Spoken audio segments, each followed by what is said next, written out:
You just heard the latest on Hunter. What do you make of him last week going out there, speaking in front of the Capitol, not going inside like he was supposed to?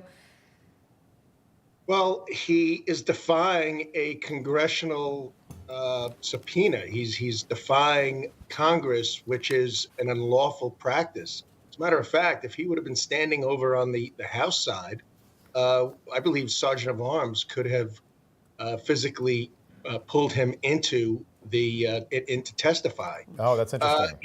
He's very brash.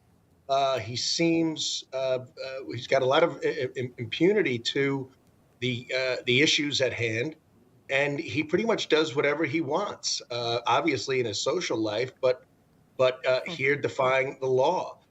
It's pretty amazing. I mean, the amount of evidence against him and Joe Biden is overwhelming. Yeah. I mean, it's just astonishing, Charlotte, to this day, how 90% of the media states that there's no evidence against Joe Biden when there's 16 times he's lied, 22 contacts with the international arch criminals from the Communist Chinese Party to the mayor of Moscow to Romania to meetings, and it's just an endless amount. And so we're just going to keep on pushing based upon the law, and in the end, find out what happened here and why they were paid millions of dollars from the darkest corners of the earth. Okay, Congressman, let me jump in. So you were Secretary of Revenue in Pennsylvania before you got to Congress.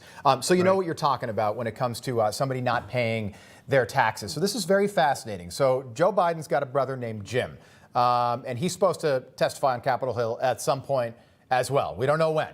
But he apparently gave Joe $200,000, a check, wrote him a check. We've got the check. We can see the check. It says loan repayment.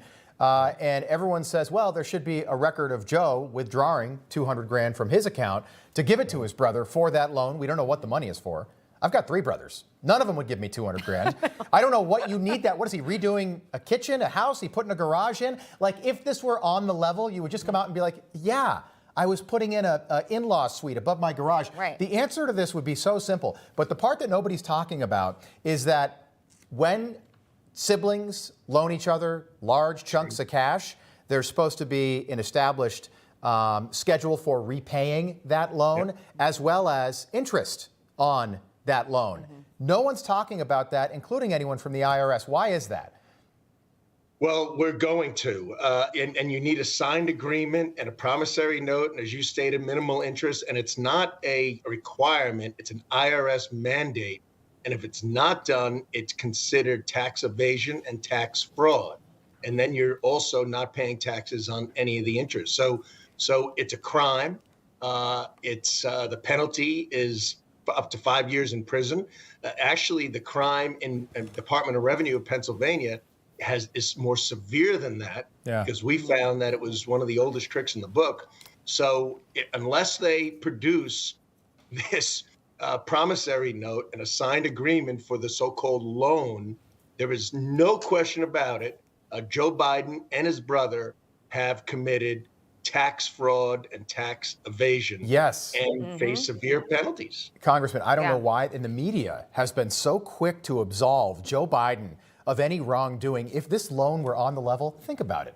You would just come out and say, oh, yeah, he gave me the money. I redid my garage, or whatever he was doing. I paid for my daughter's college, whatever it was. If it was on the level, we'd know about it already. Instead, it's all being brushed under the rug, but you're going to try to get answers early in the new year. If we don't see you, Congressman, Merry Christmas. Love the tie. Good to see you. Yeah, okay, Rob. All right. Take care.